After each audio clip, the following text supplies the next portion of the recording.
Hey guys, Charles Barber here, and today we're going to talk about bad breath. I'm going to go into the root cause of bad breath, and then I'm going to go into some quick solutions you can apply to your life to freshen up your breath. I'm sure your loved ones will appreciate it. So the key in understanding bad breath is we have to understand the bacteria matrix, that whole concept. And I shot a video on that in the past. If you haven't checked it out, maybe we can get it down below here. You can check that video out. But the whole idea here is that we have more bacteria in us, around us, on us, than we have cells. So bacteria are like the gatekeepers, if you will. Also, depending upon the type of nutrition we eat, this will determine the type of bacteria that flourish and grow.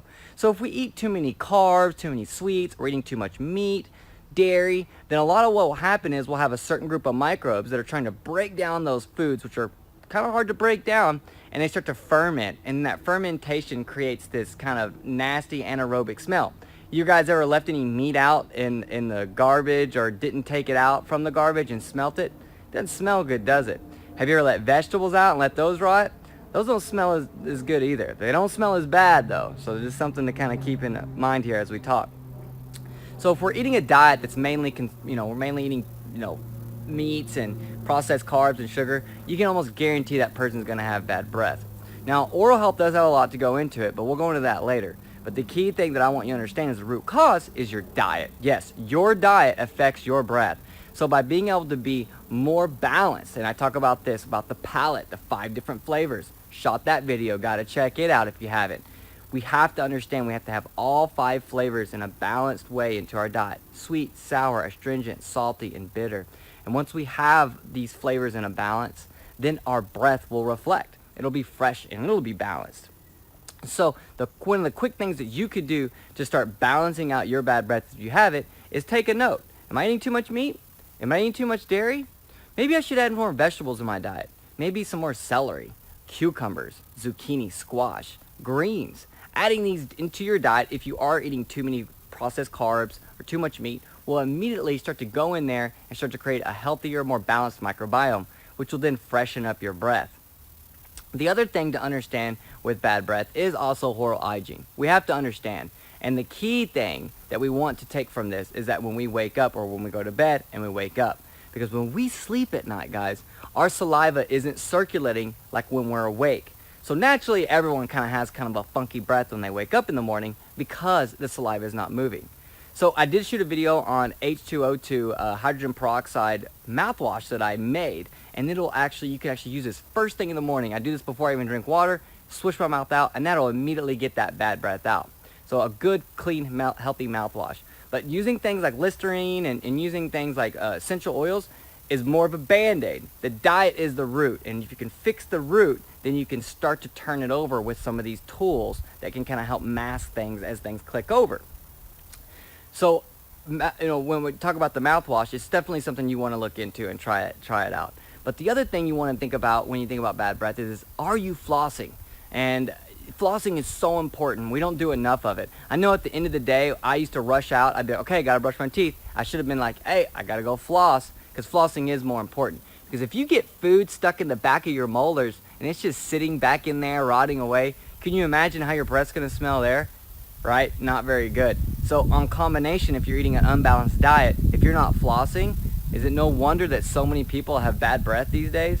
And for me personally, I know my breath has probably went in its ups and downs as I've changed my diets. But when I talk to people and they have bad breath, oh my gosh, it's like a mortal sin. So we got to get rid of that, right? So by being able to have a more healthier, balanced diet, by adding in beneficial bacteria like sauerkraut and certain ferments, if you don't have a yeast overgrowth, it can be very beneficial in helping balance out your bad breath. Also, lemon juice and water is also another solution that you can start to add to your water, and that will really help combat bad breath. So now that you guys understand that the bacteria are the key, and you understand you need to have a balanced diet, and you're starting to understand something about oral health and how it's connected, let's really go and dive a little bit deeper into oral hygiene so you can start to understand these solutions, because that's what we're going to really get into right now. So the first solution is floss. You gotta floss. Flossing over brushing is more important. I don't even call brushing, I call it polishing, because that's really what it is. You don't really clean things, Brushing implies you're cleaning. You are and you're not. You're just really spreading things around. But so you gotta floss. Also, tongue scraping, another phenomenal solution. And then last but not least, the H2O2 mouthwash. Gotta try that, especially first thing in the morning. And that'll just kind of help start the day right, set the caliber right, and then you can eat something, then you can go into a floss, then you can go into a tongue scraper. Another solution is to use essential oils. And you want to be real careful here, because if you use too many essential oils, you can actually knock the enamel off your teeth and you can cause major problems. But understanding that essential oils for gum health are just, if not more important than they are for just like a fresh breath, like a peppermint essential oil. Because some essential oils are better for gum health. And I'm not going to go into that in this video, but these are just some tricks that you guys can utilize. So again, adding a very balanced diet into your life, take a moment. Say, okay, am I eating too many carbs, too many sugars, too much meat? Does my breath stink, to begin with? And if it does, go there. Look at those things. And if not, if that's in your situation, go ahead and switch it all over. Also, hydration. Hydration is another huge one. So you want to make sure you're nice and hydrated. And then when you start to look at tools on how can I freshen my breath? Well, after you start eating a more healthier, balanced diet, you can really start to focus on flossing, and make sure you floss at least once to twice a day. I know I sound like a dentist or a mom here, but it's really important. And then tongue scraping along with the mouthwash. And these are some quick tips and tricks you can do to knock out bad breath. I hope this video helped you guys. I hope you learned a lot. And any questions or comments below, please type it all in, because I'm here for you guys. All right, if you haven't seen any of our other videos, they're coming, they're live, they're getting posted every day. So again, questions and comments on those below. They're probably over here or over there, wherever there are in the YouTube world nowadays, and you can find those videos. But I just ask you leave questions or comments, ask you subscribe, check us out on social media, we're always doing promotions. Come and see us at the shop if you're local, and if not, you can always email us and we can get you any information you need. All right, guys, so signing off here, Charles Barber. Fix that bad breath.